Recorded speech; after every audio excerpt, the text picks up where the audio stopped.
Teman-teman yang dirahmati Allah Subhanahu wa taala, malam ini kita akan coba belajar mengevaluasi diri kita ketika kita dapat masalah. Karena ketika orang diberikan ujian oleh Allah Subhanahu wa taala itu, maka manusia itu ada dua tipe. Ada manusia yang berkeluh kesah dengan ujian, ada manusia yang bersabar atas ujian. Dan orang yang bersabar ini juga bermacam-macam bentuknya.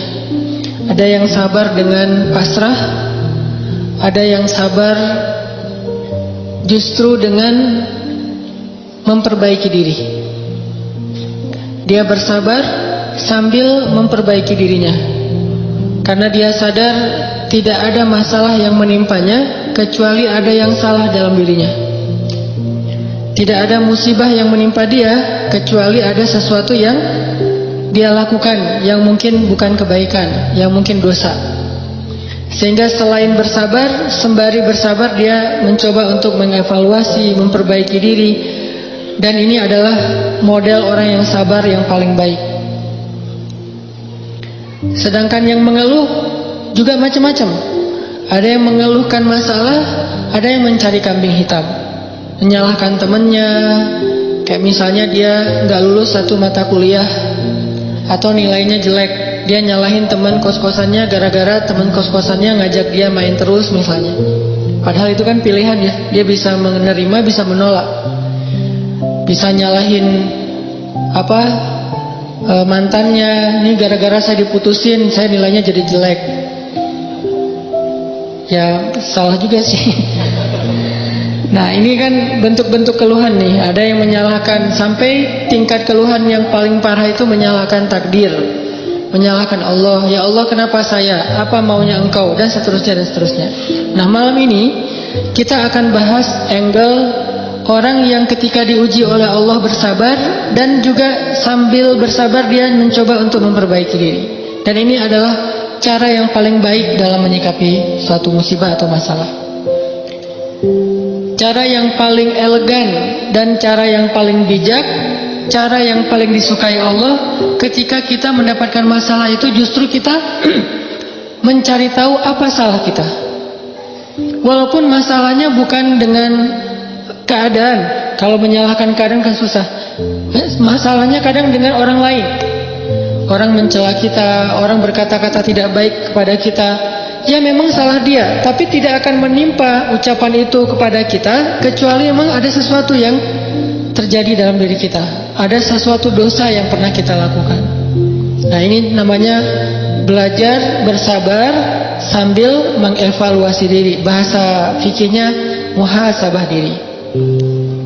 Menghitung-hitung apa kesalahan dalam diri kita. Kita akan bahas tentang ini,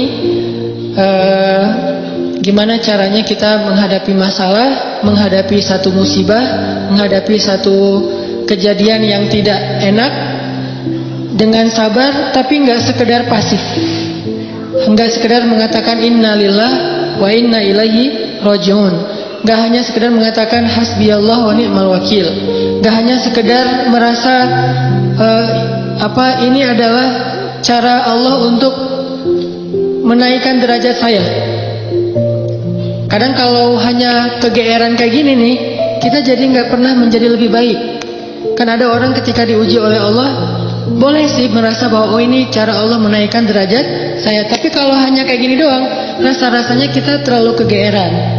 Dan kalau terlalu kegeeran, kita nggak punya dorongan untuk memperbaiki diri. Kalau saya lebih suka angle-nya, kalau orang lain yang kena musibah, kita bilang itu untuk mengangkat derajat dia. Kalau kita yang kena musibah, kita bilang ini karena dosa-dosa saya. Angle kayak gitu tuh lebih enak, lebih produktif. Daripada dibalik, giliran kita yang kena musibah, kita bilang emang Allah tuh pengen mengangkat derajat saya, makanya dikasih musibah. Agak GR ya. Giliran orang lain kena musibah, lo sih banyak dosa. Nah ini nih, sering ada judgement kalau orang lain. Coba dibalik, judgementnya ke diri sendiri, ke orang lain tuh husnuzon. Ini lebih enak nih. Makanya Hadis-hadis penyebab terjadinya musibah itu kan banyak. Coba kita pilih beberapa hadis, satu kita berikan untuk menilai orang lain, yang lain kita ambil untuk menilai diri kita. Nah ini beda nih standarnya. Kayak tadi, kalau orang lain yang kena musibah, kita husnuzon Allah lagi pengen dekat sama dia. Kita husnuzon Allah pengen menggugurkan dosa-dosa dia. Kita husnuzon Allah pengen mengangkat derajat dia. Kita husnuzon emang orang yang paling dicintai Allah itu biasanya dikasih banyak ujian. Gitu husnuzonnya. Kalau orang lain yang kena masalah atau musibah, jangan tuh kan, saya bilang juga apa, itu gara-gara dia dulu zalim sama saya, sekarang dibalas sama Allah. Jangan gitu. Jangan kegeeran bahwa itu kayak karma ya, gara-gara dia pernah nyakitin kita, sekarang dibalas sama Allah. Belum tentu juga kayak gitu. Kegeeran kita tuh kadang-kadang bikin kita jadi nggak pernah belajar, merasa udah baik, walaupun dalam kondisi yang paling sulit juga merasa udah baik. Begitu dikasih musibah, wah Allah kangen sama saya nih. Harusnya ke orang lain kayak gitu tuh. Begitu dikasih musibah, wah Allah pengen menghapus dosa-dosa saya. Bagus, nggak salah. Cuman kalau keseringan, ini namanya GR. Nggak tahu proporsional nggak kalau kayak gini terus. Harusnya jangan hanya ini, diutuhkan juga dengan satu angle lain, yaitu angle, oh saya ada salah, oh saya ada dosa, oh saya ada yang keliru. Makanya datang musibah itu tidak akan terjadi musibah kepada saya kecuali karena kesalahan saya sendiri. Kan hadis qudsinya kayak gitu. Hadis qudsi kalimat salah satu dari kalimat hadis qudsi yang panjang. Hadisnya tuh panjang banget, satu halaman. Salah satu kalimatnya tuh Allah bilang, hadis qudsi itu kan Allah yang ngomong ya. Cuman captionnya dari Nabi. Gagasannya dari Allah, captionnya dari Nabi. Kalau Quran, gagasan dan captionnya dari Allah. Kalau hadis, gagasan dan captionnya itu dari Nabi. Nah Allah bilang, kalau kalian dapat masalah, kalau kalian dapat nikmat, janganlah kalian memuji kecuali aku. Kalau kalian mendapatkan musibah, janganlah kalian menyalahkan kecuali diri kalian sendiri. Jadi kalau kita dapat nikmat, jangan muji diri. Gue emang ya gini lah. Kita sering kalau ke diri itu yang enak-enak aja diambil. Kalau misalnya orang lain, itu mah kebetulan doang misalnya. Kalau giliran kita, ya ini memang saya memang kayak gini orangnya, bukan sombong ya gitu. Nah ini artinya kita terlalu sering kegeeran. Kalau kita dapat nikmat, yang dipuji adalah Allah. Makanya kalimat yang paling Allah suka itu Alhamdulillah. Itu kalimat yang paling Allah suka. Kita memuji Allah kalau kita dapat nikmat. Kita bilang, hadza min fadli rabbi. Ini anugerah dari Allah, ini hadiah dari Allah, ini kebaikan dari Allah, ini karena Allah ngasih, dan seterusnya. Jadi yang dipuji itu Allah. Wa amma bi ni'mati rabbika fahaddits, itu membicarakan nikmat Allah. Bukan membicarakan kehebatan diri kita. Tapi kalau diberikan musibah, jangan kita menyalahkan siapapun kecuali diri kita sendiri. Nah ini salah satu angle yang dibangun lewat hadis qudsi. Walaupun kadang bisa kita secara realistis melihat kesalahan orang lain. Untuk apa? Bukan untuk mengkambing hitamkan dia. Kalau emang dia salah, bukan untuk mengkambing hitamkan. Untuk apa? Untuk menghindar, untuk waspada, jangan sampai kita jadi korban dia lagi untuk kesekian kalinya. Kayak ada orang yang zalim, gara-gara kezaliman dia akhirnya kita kena batunya nih. Ada orang yang dalam satu tim misalnya nggak jujur, akhirnya kita kehilangan satu proyek, satu usaha kita tuh bangkrut gara-gara dia nggak jujur. Memang dia yang salah. Salah satu yang salah itu adalah dia. Dan kita akui bahwa itu kesalahan dia, tapi bukan untuk mengkambing hitamkan dia. Kalau enggak karena kamu tuh enggak ada masalah ini, enggak. Dia bukan satu-satunya, salah satunya. Karena kalau kita enggak punya dosa, mungkin kesalahan dia hanya akan menimpa dia saja. Tapi karena kita juga punya dosa, akhirnya kesalahan dia juga menimpa kita. Tapi Ustadz, ada yang hadis mengatakan, kalau di dalam satu masyarakat ada orang yang berbuat dosa, nanti Allah akan timbakan musibah yang kena bukan cuma dia, sampai tetangganya juga kena. Itu kenapa bisa gitu? Dosa tetangganya apa? Dosa tetangganya membiarkan kemungkaran terjadi. Kesalahan masyarakatnya adalah membiarkan dosa itu tanpa ada orang yang mau memperbaikinya. Itu kesalahan masyarakat. Jadi pesan moral dalam hadis itu bukan orang yang nggak salah terus kena juga, bukan. Orang yang nggak salah itu kena gara-gara mereka membiarkan kemungkaran itu terjadi. Kalau ada usaha dakwah, Allah nggak akan menimpakan. Kalau ada nabi, kalau ada dai, kalau ada ulama yang berdakwah untuk mencegah kemungkaran di situ, maka Allah tidak akan menimpakan musibah itu kepada mereka. Kenapa? Masih ada dai. Sebagaimana Nabi Lut, ketika Nabi Lut masih berdakwah, Allah nggak akan hancurkan gunung di Sodom. Allah suruh dulu Lut keluar, baru dihancurkan. Kenapa? Karena masih ada yang berdakwah. Kalau Nabi Lut tidak berdakwah, walaupun di dalam negeri itu ada orang soleh hidup sendiri dan tidak mau berdakwah, maka Allah akan menimpakan musibah dan mengenai orang soleh. Kenapa orang soleh kok kena padahal dia nggak berdosa? Dosa dia adalah membiarkan kemungkaran. Dosa dia adalah membiarkan kebatilan, tidak berbuat apa-apa. Jadi kita bersyukur juga ada ulama-ulama yang bersuara untuk kemungkaran. Itu salah satu alasan mungkin Allah masih menahan musibah atas negeri kita. Kalau mereka tidak menyuarakan kebenaran dan mencegah kemungkaran, mungkin dari dulu kita udah kena musibah-musibah yang besar. Kalaupun ada musibah-musibah kecil, ini mungkin lebih kepada hikmah yang lain, bukan hikmah karena Allah pengen mengazab bangsa Indonesia.